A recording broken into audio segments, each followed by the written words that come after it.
नमस्ते स्टूडेंट्स। आइए हम लोग कुछ क्वेश्चन को देखते हैं। ये आपके देखिए एरर डिटेक्शन के कुछ क्वेश्चन हैं। हम लोग इसको सॉल्व करते हैं और पूरे डिटेल में सॉल्व करेंगे। सारे कंसेप्ट को डिस्कस करते हुए हम लोग इसको सॉल्व करेंगे। तो चलिए हम लोग इसको सॉल्व करते हैं। ये आपका पहला क्वेश्चन है। इस क्वेश्चन को देखिए और देखकर बताइए कि इसमें कहाँ पर एरर है। इस क्वेश्चन को देखिए और देखकर बताइए क्या इसमें कहीं पर एरर है।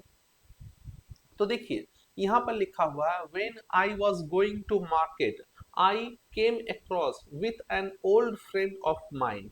अब देखिए यहाँ पर आप गौर कीजिएगा कि देखिए यहाँ पर व्हेन लिखा हुआ है। ये जो व्हेन लिखा हुआ है ये व्हेन आपका टाइम होता है, कंजंक्शन ऑफ टाइम होता है। इसका यूज हम लोग करते हैं टाइम को बतलाने के लिए। ये ऐसा कंजंक्शन है जो कि टाइम को बतलाने का काम करता है। ये ऐसा कंजंक्शन है जो कि टाइम को बतलाने का काम करता है, ठीक है ना। अब देखिए यहां से लेकर के यहां तक when I was going to market ये आपका एक सेंटेंस है। उसके बाद I came across with an old friend of mine ये आपका दूसरा सेंटेंस है। एक बात का ध्यान रखिएगा, एक वर्ड होता है कम अक्रॉस। कम अक्रॉस एक वर्ड होता है। इसका मीनिंग क्या होता है? तो इसका मीनिंग होता है to meet someone suddenly. To meet someone suddenly.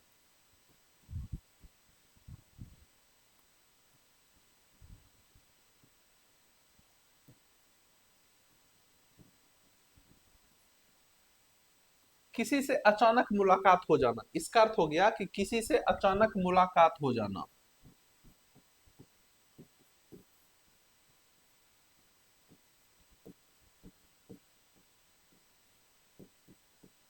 किसी से अचानक मुलाकात हो जाना, इसका ये अर्थ होता है।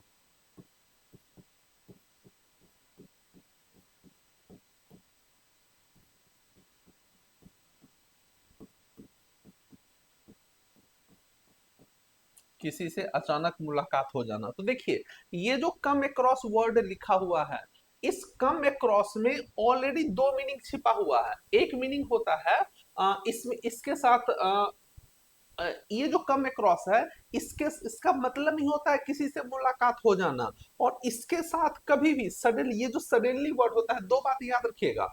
कम अक्रॉस के साथ कभी भी सडनली या विथ का प्रयोग नहीं किया जाता है। तो देखिए यहाँ कम अक्रॉस लिखा हुआ है और कम अक्रॉस के साथ देखिए यहाँ पर विथ का यूज किया है। तो ये जो यहाँ पर विथ लिखा हुआ है ये विद यहाँ पर इसको क्या कीजिए, हटा दीजिए। और एग्जाम में इसी से क्वेश्चन पूछा जाता है कि कम अक्रॉस के साथ या तो सडनली लगा कर देगा या नहीं तो विथ लगाकर क्वेश्चन देगा। तो एक बात का ध्यान रखिएगा कि अगर कहीं भी कम अक्रॉस लिखा हुआ है तो कम अक्रॉस के साथ कभी भी सडनली या विथ का यूज मत कीजिएगा।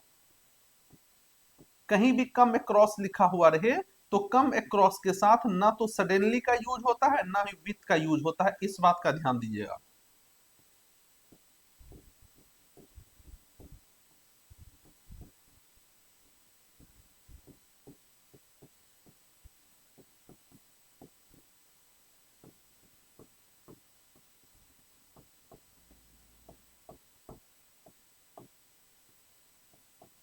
कम अक्रॉस के साथ सडनली या विथ का प्रयोग नहीं किया जाता है, बस ये बात याद रखिएगा।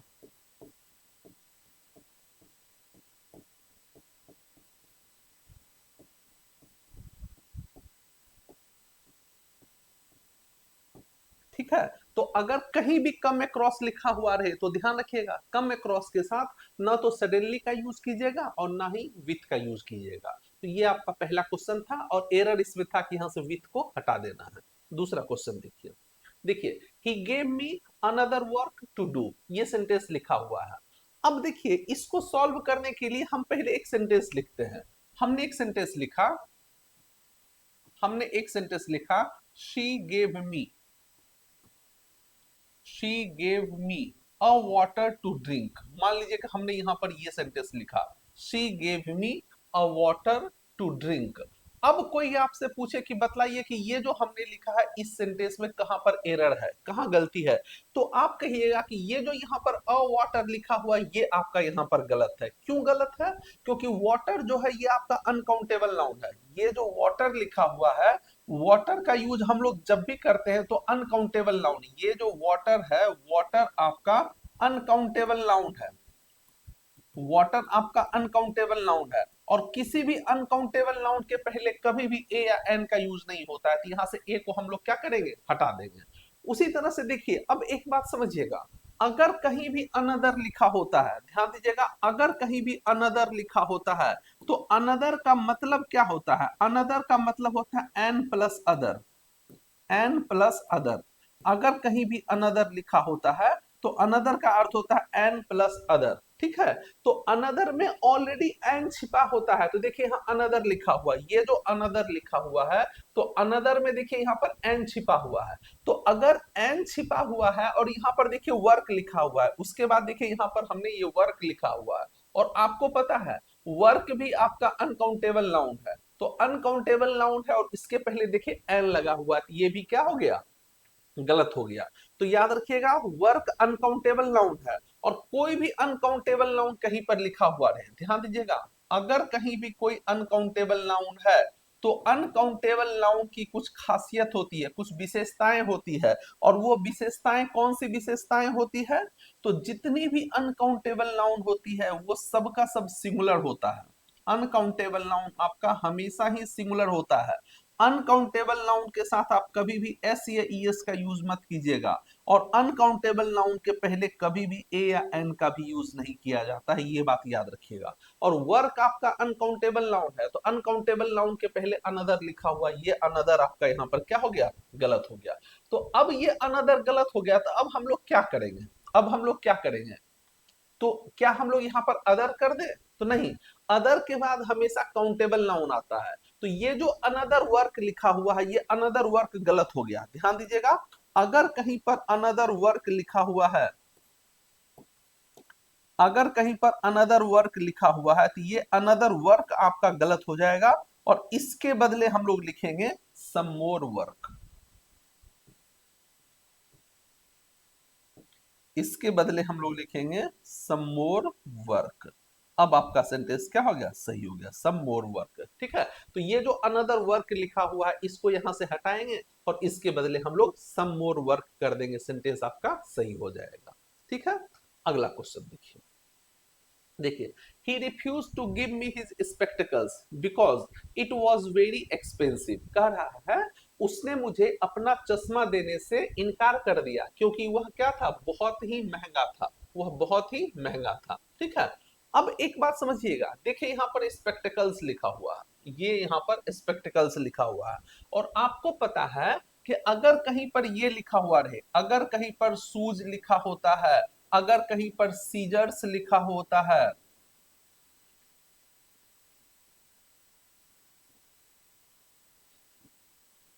ठीक है ना, अगर कहीं पर गॉगल्स लिखा होता है, ये सब लिखा होता है, ठीक है ना, अगर कहीं पर बाइनोक्यूलर्स लिखा होता है, तो ये सब का सब आपका, ये सब का सब जो होता है, ये आपका क्या होता है, ट्राउजर्स लिखा हुआ रहे,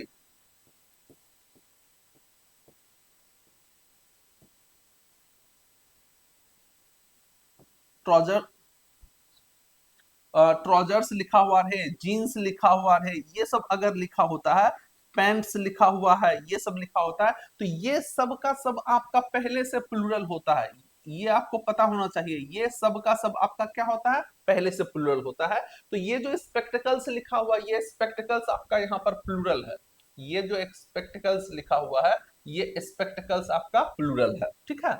अब एक बात ध्यान दीजिएगा, अगर कहीं पर कोई सिंगुलर नाउन है तो सिंगुलर नाउन के बदले हम लोग प्रोनाउन का यूज करते हैं, जैसे मान लीजिए कहीं पर बॉय लिखा हुआ है, तो इसके बदले अगर हमको एक प्रोनाउन देना पड़े तो हम लोग ही लिखेंगे। अगर कहीं पर गर्ल लिखा हुआ है तो इसके लिए हमको एक प्रोनाउन देना पड़े तो हम लोग शी लिखेंगे। और अगर कहीं पर बुक लिखा हुआ है और इसके लिए हमको एक प्रोनाउन देना पड़े तो बुक के लिए हम लोग इट का यूज करते हैं, ठीक है। ये सब का सब सिंगुलर नाउन है और उसके लिए हम लोग प्रोनाउन का यूज किए हैं। लेकिन सोचिए, अगर कहीं पर बॉय नहीं लिखा हुआ है, मान लीजिए कहीं पर बॉयज लिखा हुआ है, तो बॉयज के लिए हम लोग दे का यूज करेंगे, ठीक है। अगर कहीं पर गर्ल्स लिखा हुआ है, गर्ल नहीं लिखा हुआ है, गर्ल्स लिखा हुआ है, तो गर्ल्स के लिए भी हम लोग दे का ही यूज करेंगे, याद रखिएगा। और अगर कहीं पर बुक्स लिखा हुआ है तो बुक्स के लिए भी हम लोग दे का ही यूज करते हैं, ये बात याद रखिएगा, ठीक है। तो ध्यान रखिएगा, सिंगुलर नाउन के लिए अलग अलग प्रोनाउन का यूज होता है, लेकिन प्लूरल नाउन अगर कहीं पर लिखा हुआ है तो प्लूरल नाउन के लिए हमेशा दे का ही यूज होता है, ये बात याद रखिएगा। अब यहाँ आइए देखिए, क्वेश्चन में कह रहा है कि he refuse to give me his spectacles, उसने मुझे अपना चश्मा देने से मना कर दिया, बिकॉज क्योंकि इट वॉज वेरी एक्सपेंसिव, यह बहुत महंगा था। तो अब देखिए यहाँ पर ये जो इट वॉज लिखा हुआ है, ये इट किसके लिए आ रहा है, तो ये आ रहा है इट चश्मा के लिए। ये जो इट लिखा गया है ये इट चश्मा के लिए आ रहा है, स्पेक्टिकल्स के लिए आ रहा है। और देखिए स्पेक्टिकल्स आपका प्लूरल है, तो प्लूरल नाउन के लिए इट का यूज कभी नहीं होता है, प्लूरल नाउन के लिए हमेशा दे का ही यूज होता है, ये बात याद रखिएगा। तो ये जो इट वॉज लिखा हुआ है, ये इट वॉज आपका यहाँ पर गलत हो गया, इट वॉज के बदले कर दीजिए दे वर। इट वॉज को हटाइए और इसके बदले कर दीजिए देवर कर दीजिए, और अब सेंटेंस आपका क्या हो गया, सही हो गया। ठीक है, ये जो एक्सपेंसिव लिखा हुआ है इसका अर्थ होता है महंगा, कॉस्टली, इसी को हम लोग कहते हैं कॉस्टली, इसी को हम लोग कॉस्टली बोलते हैं। एक्सपेंसिव का अर्थ होता है महंगा। तो याद रखिएगा, अगर कहीं पर कोई सिंगुलर नाउन है तो सिंगुलर नाउन के लिए अलग अलग प्रोनाउन का यूज होता है, लेकिन अगर कहीं पर कोई प्लूरल नाउन है तो प्लूरल नाउन के लिए एक ही प्रोनाउन आता है, वो आपका दे आता है। अगला क्वेश्चन ये देखिए, he is good at playing the guitar then his brother. ठीक है, अब एक बात समझिएगा, देखिए यहां पर देखिए, यहां पर गुड लिखा हुआ, ही इज गुड, ठीक है ना, ही is good at playing the guitar, ठीक है, वह गिटार बजाने में बेहतर है, किसके तुलना में, अपने भाई के तुलना में वह क्या है, बेहतर है। अब एक बात और ध्यान दीजिएगा, देखिए यहाँ पर देन लिखा हुआ है, देन जो होता है वो आपका कंजंक्शन होता है। एक बात ध्यान दीजिएगा, दो वर्ड होता है, एक वर्ड आपका होता है THAN देन, और एक वर्ड होता है आपका THEN देन। ठीक है, तो ये जो देन लिखा होता है, ये देन आपका कंजंक्शन है, ये देन आपका कंजंक्शन ऑफ कंपैरिजन है। और ये जो देन लिखा हुआ है, ये देन आपका एडवर्ब ऑफ टाइम है, ये जो देन लिखा हुआ है ये देन आपका एडवर्ब है, एडवर्ब ऑफ टाइम है, ये बात याद रखिएगा। तो यहां पर देखिए, यहां पर ये जो देन लिखा हुआ है, ये देन आपका कंजंक्शन है, ये जो देन है ये देन आपका कंजंक्शन है, और इसका यूज हमेशा कंपैरेटिव डिग्री में करते हैं। लेकिन यहाँ गुड देखिए, गुड तो आपका पॉजिटिव डिग्री है, ये जो गुड आपका यहाँ पर क्या है, ये गुड आपका पॉजिटिव डिग्री है। तो बताइए क्या पॉजिटिव डिग्री के साथ हम लोग देन का यूज करते हैं, नहीं करते हैं, कंपैरेटिव डिग्री के साथ देन का यूज करते हैं। जैसे देखिए, अगर लिखा हुआ है गुड, ये आपका पॉजिटिव डिग्री है, इसका कंपैरेटिव डिग्री जो हो जाएगा आपका बेटर हो जाएगा, इसका कंपैरेटिव डिग्री बेटर हो जाएगा, और इसका सुपरलेटिव डिग्री जो होता है आपका बेस्ट होता है, गुड बेटर बेस्ट। तो ये जो गुड है, ये गुड आपकी पॉजिटिव डिग्री है, बेटर जो लिखा हुआ ये बेटर आपकी कंपैरेटिव डिग्री है, और बेस्ट जो लिखा हुआ ये बेस्ट आपकी सुपरलेटिव डिग्री है। तो यहाँ पर देन लिखा हुआ है, तो यहाँ पर हम लोग को पॉजिटिव डिग्री नहीं बल्कि कंपैरेटिव डिग्री चाहिए, तो गुड को हटाइए, गुड के बदले यहाँ बेटर कर दीजिए, गुड के बदले बेटर कर दीजिए, सेंटेंस आपका सही हो गया। अगला question, these stories are so exciting that anybody who read them can never forget them. तो एक बात ध्यान दीजिएगा, यहाँ पर देखिए सो लिखा हुआ है और यहाँ पर देखिए दैट लिखा हुआ है, तो याद रखिएगा सो के साथ दैट का ही यूज होता है। ये जो सो लिखा हुआ है, सो के साथ हम लोग दैट का ही यूज करते हैं। अगर कहीं पर सो लिखा है या सच लिखा हुआ रहे तो इसके साथ हम लोग दैट का यूज करते हैं, ये बिल्कुल सही लिखा हुआ है। ठीक है, अब एक बात समझिएगा, एक होता है आपका indefinite pronoun, somebody, nobody, anybody, everybody, ये सब याद रखिएगा। अगर कहीं भी आपको ये लिखा हुआ मिले, ध्यान दीजिएगा, अगर कहीं पर आपको समबडी लिखा हुआ मिले, अगर कहीं पर आपको नोबडी लिखा हुआ मिले, अगर कहीं पर आपको एनीबडी लिखा हुआ मिले, या अगर कहीं पर आपको एवरीबडी लिखा हुआ मिले, ये सब लिखा हुआ मिले, अगर ये सब लिखा हुआ मिलता है तो समझ जाइए कि ये सबका सब आपका सिंगुलर है, ये सबका सब आपका सिंगुलर होता है, समबडी, नोबडी, एनीबडी, एवरीबडी, ये सबका सब आपका सिंगुलर होता है। क्लियर है। अब एक चीज और ध्यान दीजिएगा, यहाँ पर देखिए हु आपका, यहाँ पर ये हु लिखा हुआ है, और ये हु जो है आपका रिलेटिव प्रोनाउन है, ये ध्यान रखिएगा, ये जो हु लिखा हुआ ये आपका रिलेटिव प्रोनाउन है। अब एक चीज और समझ लीजिए, अगर कहीं भी आपको हु लिखा हुआ मिले, अगर कहीं भी आपको विच लिखा हुआ मिलता है, या अगर कहीं पर आपको दैट लिखा हुआ मिले, अगर ये तीन चीज कहीं पर लिखा हुआ मिलता है तो ये तीनों आपका रिलेटिव प्रोनाउन है। इस बात का ध्यान दीजिएगा, ये जो तीनों लिखा हुआ है ये तीनों आपका रिलेटिव प्रोनाउन होता है। ये तीनों आपका रिलेटिव प्रोनाउन है, ठीक है। और ये तीनों ऐसा रिलेटिव प्रोनाउन है जिसका यूज हम लोग सब्जेक्ट के रूप में करते हैं। इन तीनों का यूज जब भी होता है तो सब्जेक्ट के रूप में किया जाता है। और अगर ये सब्जेक्ट है तो इसको एक वर्ब की जरूरत है। कोई भी सब्जेक्ट तभी सब्जेक्ट होता है जब उसको वर्ब चाहिए। और अगर ये रिलेटिव प्रोनाउन है तो इसके ठीक पहले कोई ना कोई एक नाउन या प्रोनाउन जरूर लिखा हुआ मिलेगा। कोई ना कोई एक नाउन या प्रोनाउन आपको जरूर लिखा हुआ मिलेगा। और इस नाउन या प्रोनाउन को हम लोग एंटीसीडेंट बोलते हैं। इस नाउन या प्रोनाउन को एंटीसीडेंट बोलते हैं। और ये जो हम लोग वर्ब का यूज करते हैं इसी एंटीसीडेंट के अनुसार हम लोग वर्ब का यूज करते हैं। ध्यान रखिएगा, इसी एंटीसीडेंट के अनुसार वर्ब का यूज करते हैं। अगर एंटीसीडेंट सिंगुलर होता है तो वर्ब भी सिंगुलर, और एंटीसीडेंट प्लूरल तो वर्ब भी प्लूरल। अब ध्यान दीजिए, ये रिलेटिव प्रोनाउन है, इसका मतलब ये जो इसके ठीक पहले एनीबॉडी लिखा हुआ ये आपका एंटीसीडेंट हो गया। ये आपका एंटीसीडेंट हो गया। और ध्यान दीजिएगा ये एनीबॉडी आपका सिंगुलर है। तो अगर एंटीसीडेंट सिंगुलर है तो इस रिलेटिव प्रोनाउन के बाद जो वर्ब आएगी वो वर्ब भी आपकी सिंगुलर होगी। तो यहां पर ये जो रीड लिखा हुआ है ये देखिए आपका प्लूरल है।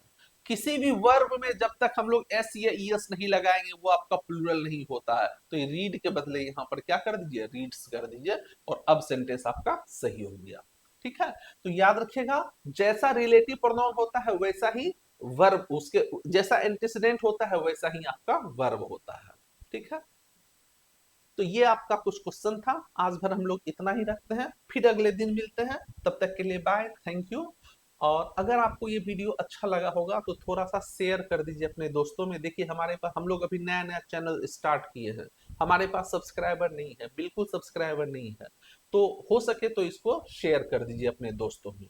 ठीक है, तब तक के लिए थैंक यू, फिर मिलते हैं अगले दिन। Bye, take care.